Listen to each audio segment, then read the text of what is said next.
Hi everyone, can everyone hear me okay? I'll try and use my teacher yelling at the back of the room for a 5-year-old sort of aspect. I'll go into dad mode and be like, hey, we're up here. All right, so we're good.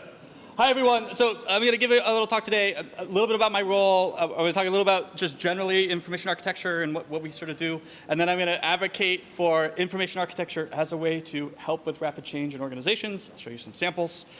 Mostly sitemaps, but well, you know that sitemaps are a smaller piece of a larger set of skills that we are trying to implement. And then I'll sort of end with some provocations about what this can help in organizations generally. If you have a question, you can raise your hand, but we'll get to the stuff at the end, and hopefully that makes some sense. So let's get going.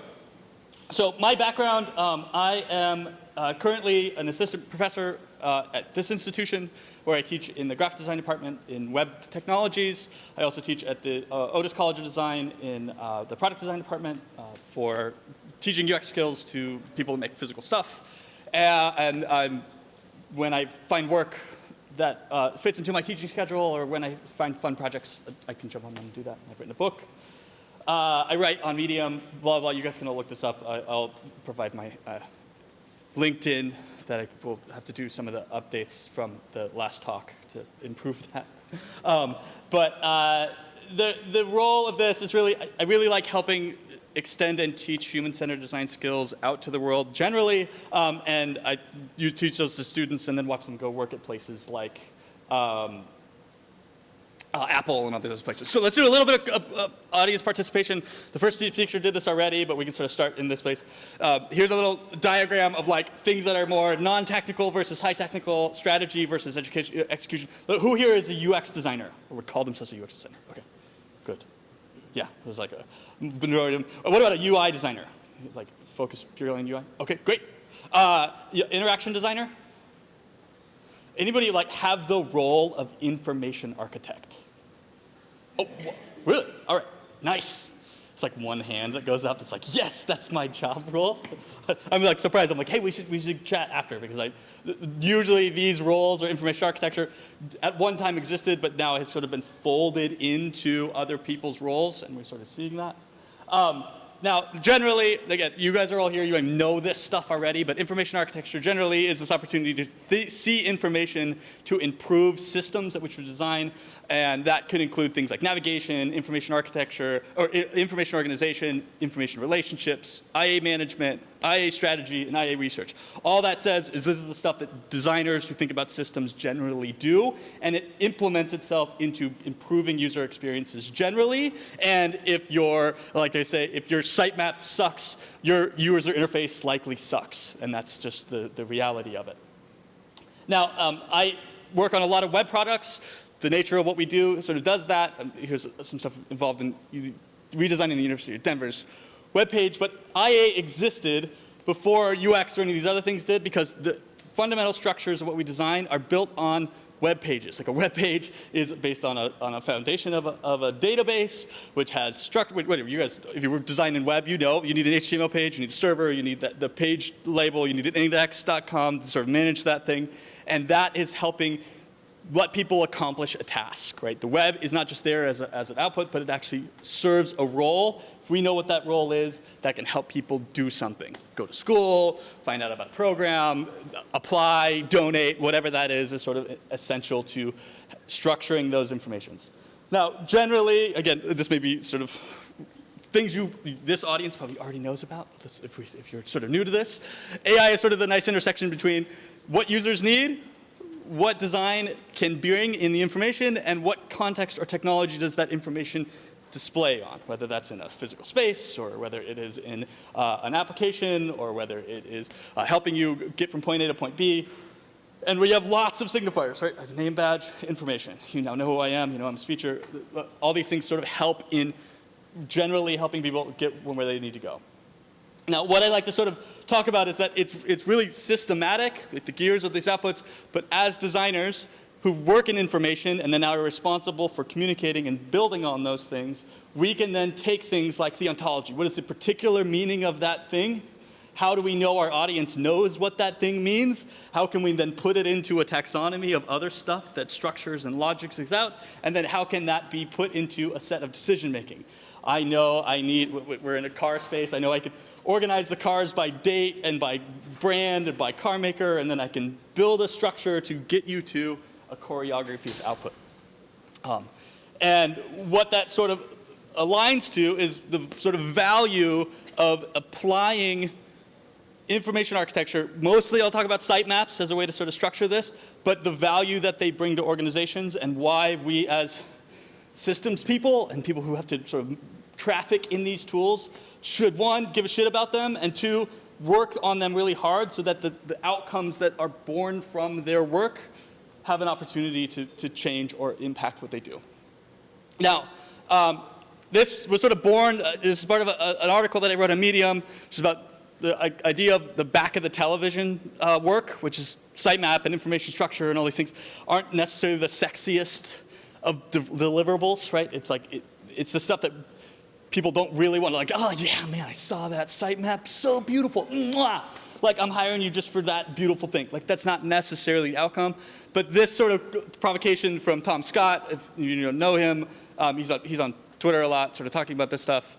But 90% of boot camps don't teach AI, that it takes too long, it's too hard, and then that results in a lot of bad AI in the world, and if you like Google things, you can have the outputs. It also translates into information anxiety, right? How much are we managing? What do we have to manage systems of? I would be remiss not to include Richard Saul Wurman in any AI conversation, but that's just as it goes.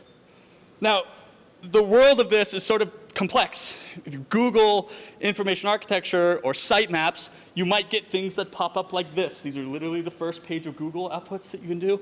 And honestly, some of this stuff should make your eyes bleed.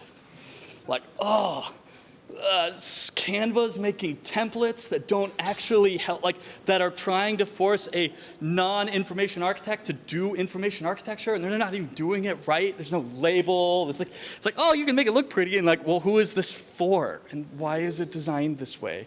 And how is it then translated into this?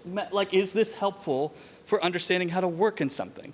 Now, many of the systems we do are complex by design in some natures, and as designers, it's our role to try and unravel that rat nest or sort of unpack it.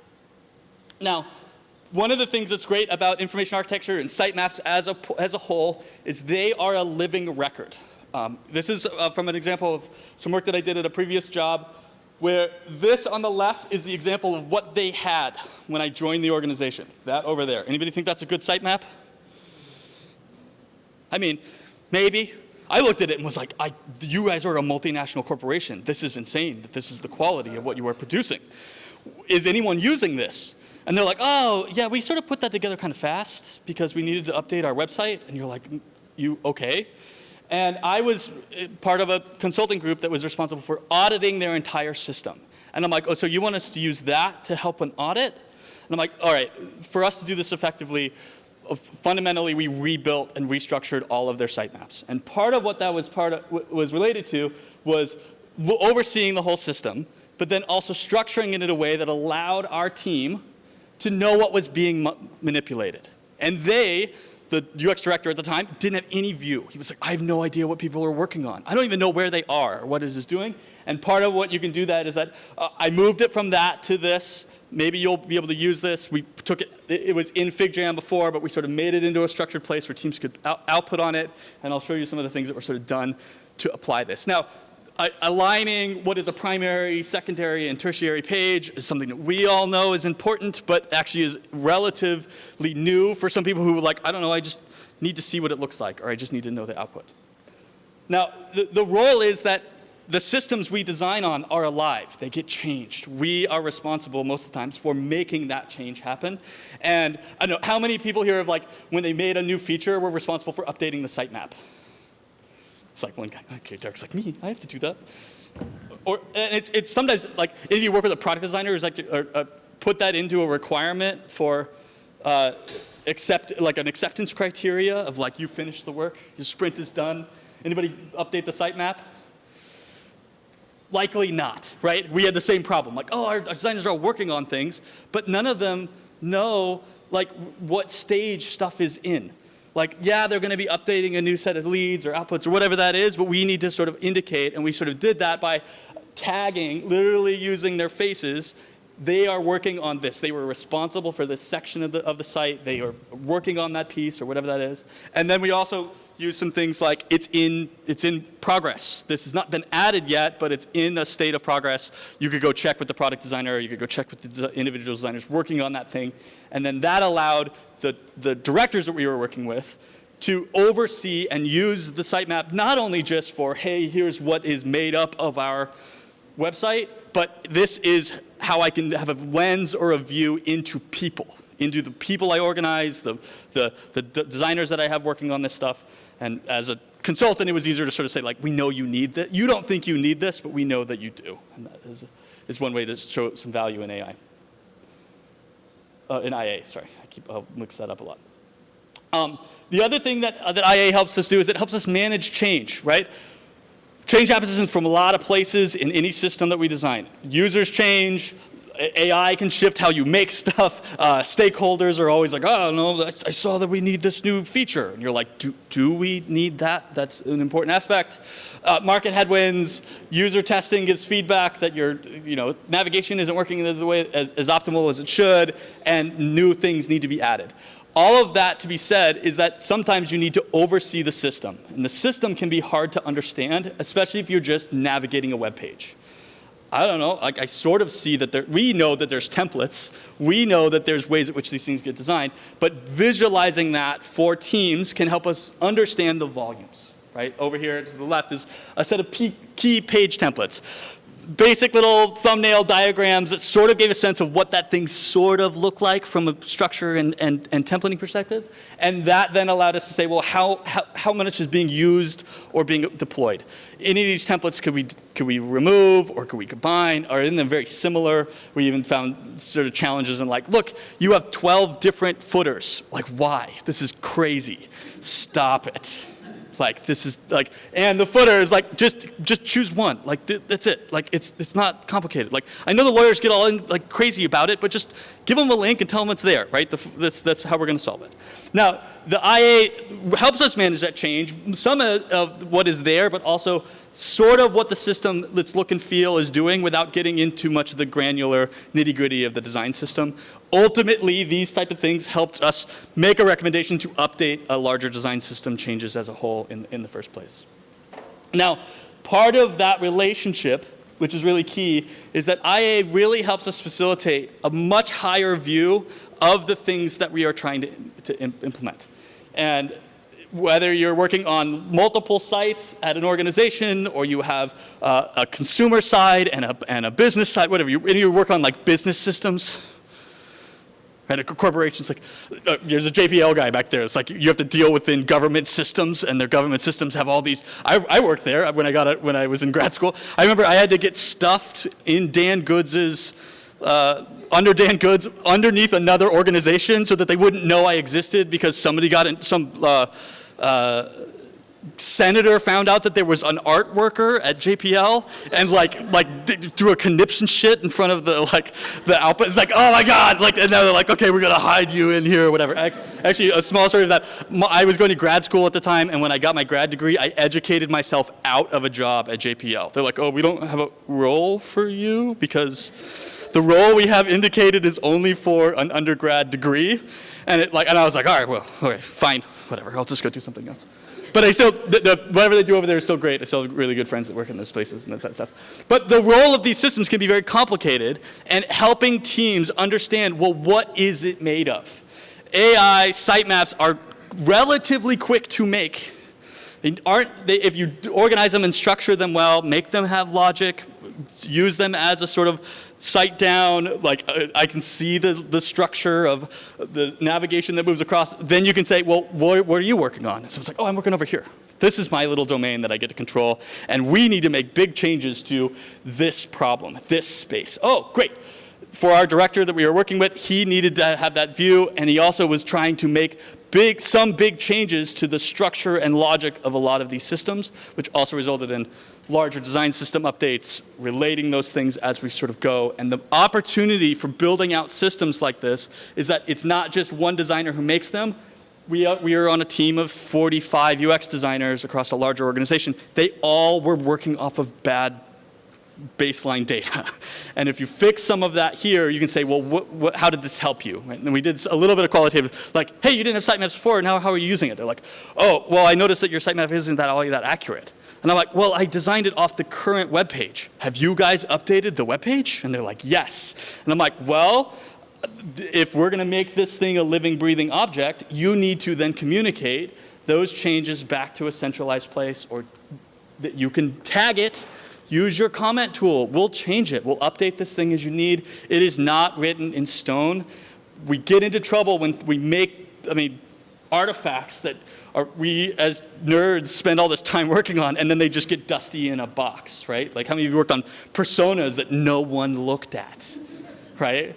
You're like, great, we got personas. I'm like, you're working on new ones? Wait, why? Why are you working on new ones?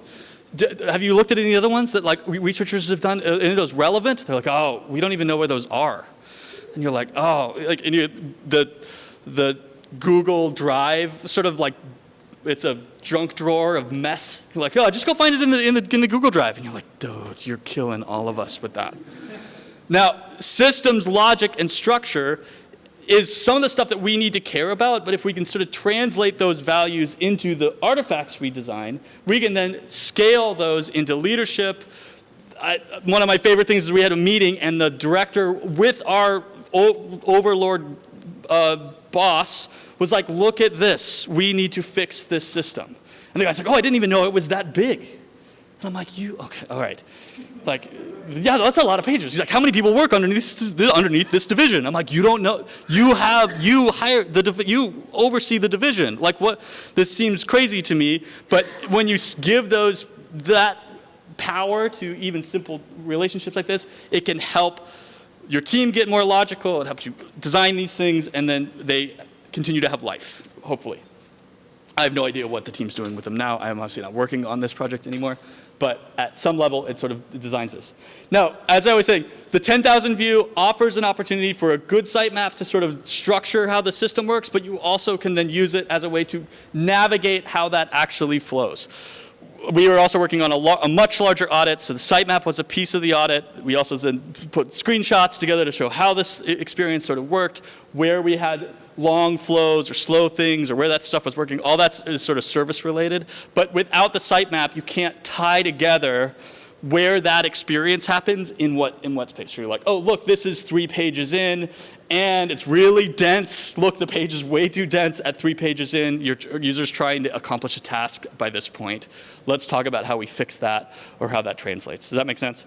And again, a lot of these things sort of update that opportunity and then become these artifacts that if you're onboarding someone, you're like, hey, here's the system you got to learn. Here's a map. Here's an overview of that larger system. Then you're not just like spending the first 40 hours of their onboarding clicking through your website to understand how it works or what it does, right? And we've all sort of been in scenarios where that's your onboarding, right? You're like, I don't know, I have to get familiar with your system. You're like, did you use it? You're like, I can. You guys don't have documentation? And they're like, well, sort of. I'm like, do you have a sitemap? They're like, kinda. You're like, okay. Like, automatically you're sort of seeing like, oh, these are pieces that could be fixed, could be updated, and that has, again, aligns value. Now, sitemaps on their own don't really create that much. Most people don't see them, but the sitemap, if they are used and designed effectively, can be instrumental in building and designing more meaningful, useful, and scalable navigation systems. And most of what we do in trying to help a website is making a navigation work for our users' end goal, right? And that could be a side hub where you're trying to sort of re-architect an entire set of relationships of how we did that, make them drop-down systems or whatever. Like, this is also part of a larger set of relationships, but you can't get this unless you have a sitemap that architects or tells you what is supposed to be in the nav, if that's logical. Now, AI aligns people. We make stuff. It needs to work across lots of different screens experiences. And the way at which a sitemap sort of helps us understand the system says, well, how is it actually applicable as it moves on a desktop versus moving into a screen on your website, or is usable or useful on their phone as they move. This project in particular was for the Allergan Aesthetics Alley Rewards application, which is what I was doing with a company called Becker. But We have to design these things, right? The sitemap helps us do them. Most of us don't get the luxury of just like, I get to control the sitemap only. Like, just sitting there, like, yeah. Oh, you made some changes to the sitemap? Let me know. And then that's my job, and my job is only to make updates. No, like we know that's not the reality of the thing. But if your sitemaps, as I said, aren't very good, very likely that making changes or updating those things or making sure the system or the designers that touch that stuff are being consistent also makes it harder. Now, part of the things of sitemaps that can help improvements, and I'll sort of go over a few things. Improved information architecture will improve your product. And if you, like, that seems like, yeah, of course. But most of us, if we spend time on the stuff that nobody sees, if it has more logic and structure, it ultimately can do that. And we can improve those organizations by the 5 points I was just talking about in the sitemaps I just shared with you. But it's fundamentally the foundation on which we build the stuff we make. If your foundation is crumbling and it's not organized and it's not tightened together, you're going to have leaks, the ground's going to shake, your system's going to fall apart. And we see this at organizations all the time. Places that think they know what they're doing, but you're like, it's like not good. And a little wind blew and your whole system fell down. And that's because you didn't actually have sound understanding or logic in the background. We want to design systems that are human-centered. Information architecture is a huge piece of making something desirable.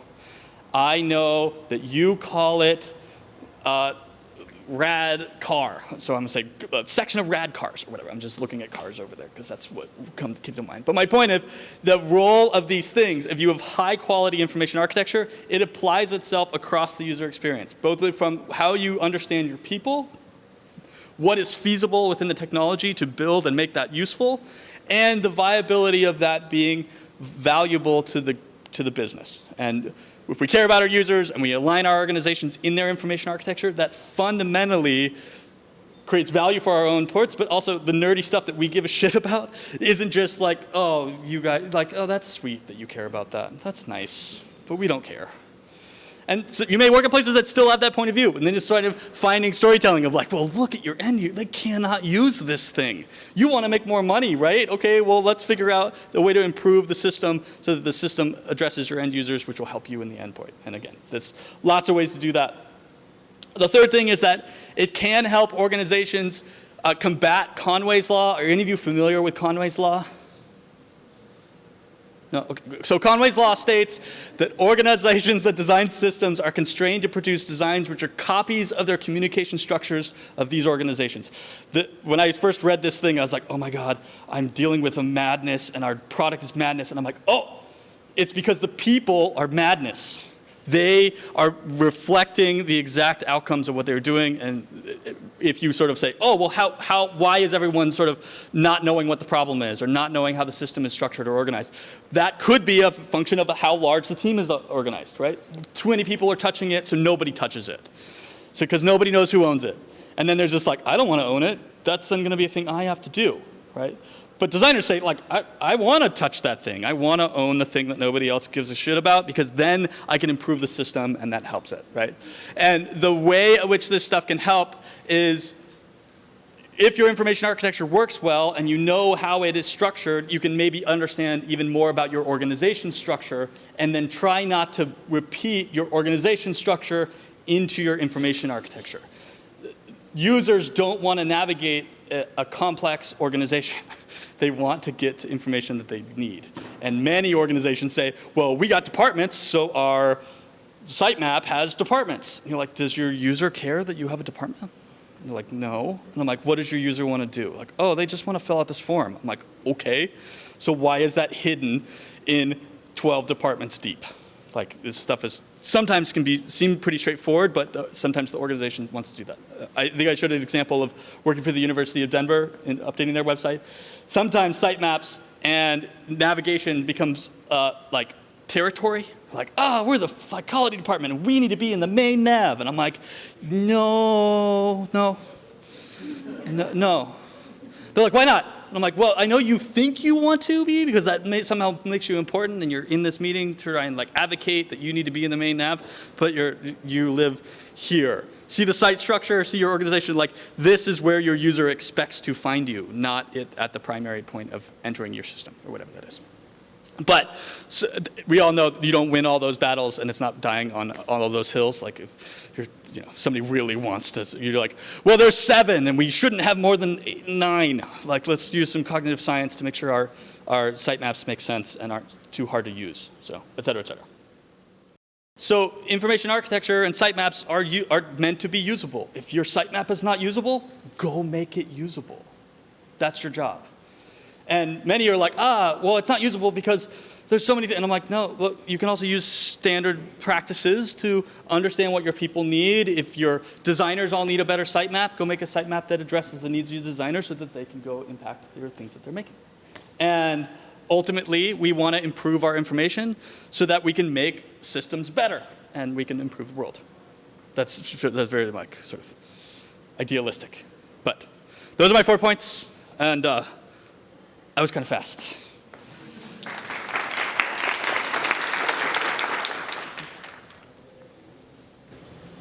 Any questions? Yeah, sure. Okay, I'm going to have an eternal sitemap question, which is, and I think you sort of touched on it, there's a saying in agile development, when you create a document, you either have to throw it away immediately or commit to keeping it up to date forever. So creating a sitemap the first time is one thing. How much time does it actually take to keep these things up to date? And what kind of commitment is that? That's a great question. And that sentiment speaks to why people are like sort of hesitant to update them, right? Like, oh no, now we're creating design, we hear this design debt. Like, that's creating so much design debt. How do we, but I just want to make the solution. I don't want to have to manage the whole system to, update that. In those scenarios, what I recommend is saying, well, the sitemap is a piece of solving the problem, and therefore is a piece of an acceptance criteria for completing the sprint. And most of the times, these artifacts get ignored because they aren't associated into what success equals for the organization, right? So it's like, oh yeah, the web page got updated, and you're like, yeah, but only in the code. like you could skip a lot of steps by just doing massive updates, but there's also things that could be rapidly, even with design systems now, you don't need to update all of these processes. You just say, oh, I'm going to go update my sitemap, and it may actually update the entire design system. Like, there is a future where teams are working on that kind of scale, but therefore that puts more importance on the artifacts that are sources of truth. And so if you have things that you deem as source of truth, you then need to be like, we need to make this important for our organization to maintain and update. And where I found organizations struggle is when you have to have one person responsible for updating. So it's like, oh, we need an information architect to hire only to do that job. Like, no, this has to go across. Everyone who touches the system has to have some either a response mechanism. I need to comment into this, and then somebody who owns that thing can help update it, or they are responsible for making the change, updating the output, and ticking that off as part of the acceptance criteria. But lots of places don't do that, and that's even in the system we were designing. I'm not sure how many designers even then were sort of trained into updating or felt agency over updating those pieces, but we kept advocating for that idea of like, well, these are helpful, right? They're like, yes. Are your designers using them? Yes. Do your designers want to update them? They're like, well, okay, we got to tick that last box, because if you don't do that, the artifact drifts farther and farther away from being useful, and just is seen as like a sort of a pain in the ass, right? Like, I don't want to do that. And if nobody's going to check in on whether I did it or not, then I'm not going to do it, right? Some of that's, like, at the organization level, we were trying to say, like, how do you set quality practices across the outputs? And that's part of training and all sorts of other stuff that's larger than just, I have to make an interface or whatever. So, good question.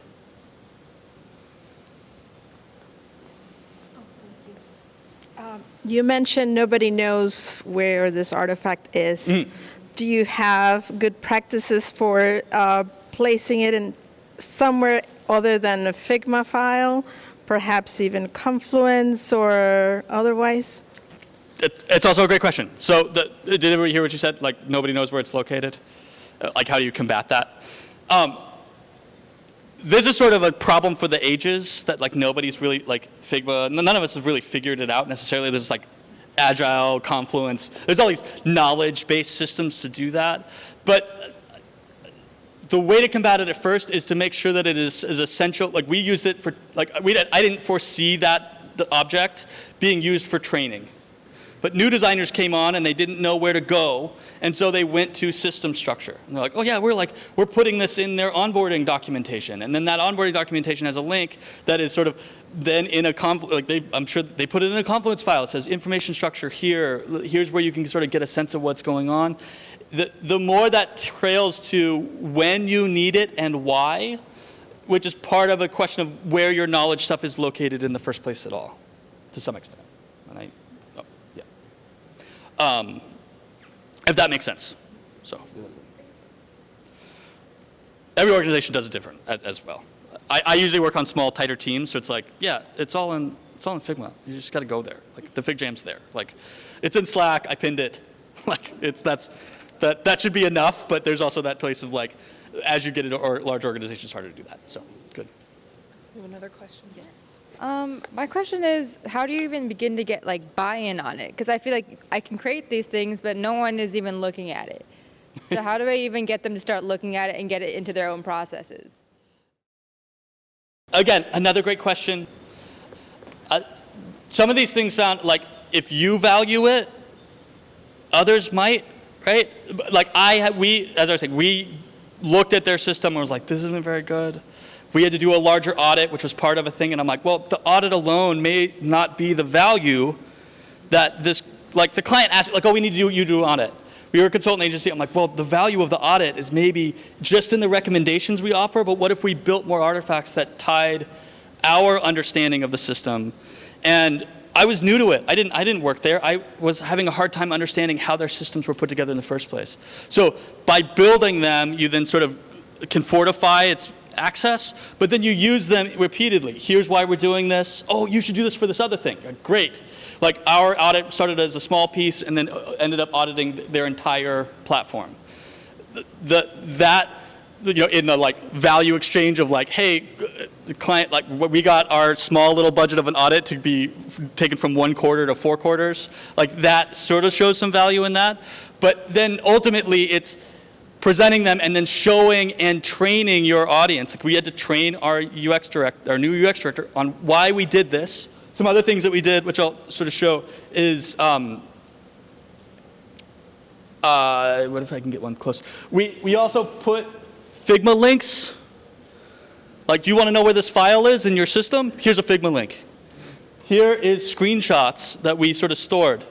Here is a link actually to the web page. So if you like, the sitemap wasn't just a set of boxes, but it actually was a network into the access, and it became an access point for even, like he's like, oh, I don't even know where that patient list is, and he's like, oh, I can go to the sitemap and I can click on the link to the sitemap, and it takes me to where that stuff is being worked on, and we know how much stuff gets shared in all these different channels. Like I got a Slack channel, and I got somebody emailing me a link, and I've got it's all in this folder system, so I don't know where the stuff is located. And what we found is by structuring it and mapping it, we then could actually help designers and our directors get around faster. And when things do more than just one thing, right? It's not just a sitemap, but it's a sitemap that also helps me understand how people are using it, or it's a sitemap that helps me understand my templates, or it's a sitemap that helps me get around the system. Then maybe they're continuing to use it that way, but that was what we were pitching it as an opportunity to do that. And we, as the other UX designer that I was working with on this, we had to do that so that we could conquer, split and divide what we were responsible for. So before we're like, I don't know, I guess I'll take on the provider site. He's like, great. Okay, how long do you need? And I'm like, I need 4 days on this because it's lots of screens, and I can tell you how many screens because I've mapped it to the sitemap, and he can sort of count how many that is well, and then we could come in meetings and say, well, how many have you done? And we were even using it as like, check, check, check. Like, here's all the pages that I've audited and put into our deck. Does that make sense? So, but good question. Some of this is self-serving as well. Like, we make these things, we find them valuable, they're very nerdy, they're for information architecture nerds to some extent, and we also then, well, how do we also extend that and say like, hey, you want to know how you could care about it too? Like, look, you can move things around, or you don't think the label works? Like, give me a different label. Like, you don't want that to be called this? Like, fine. Like, I don't have it locked in stone. It's actually much easier to make updates and changes to artifacts like this than it ever is to update a website or like lots of change, like, and lots of. We were at an organization where a new UX director came in, and you could tell he wanted to do this with a lot of the system. And the system was in a place that he could do that. So he felt really comfortable. And then we're like, no, we need to lock it in a little bit. You can't, that's going to create too much madness. You may be okay with that, but the rest of your designers are going to be like, well, where's the strategy? Like, why are we doing that? And I'm like, oh, you could do that. You could take these pieces and fold them in here. Fine. But maintaining that is a good way to sort of help make those artifacts have more lasting impact or whatever. Anybody else? Do you ever connect it to content strategy and SEO as well, your maps? So these were all done for designers and internally. But yeah, again, how does your sitemap sort of extend to an XML sheet? How do you make sure that they're using best practices and labels and outputs? Like all of that can be that much more extensible in making sure that your source of truth of what your sitemap represents is accurate to what is being designed. And lots of places struggle with this idea because like how many pieces need to be updated when you change a navigation or you update your sitemap or you do these things that are there, create barriers to entry or say like, that's a lot of work.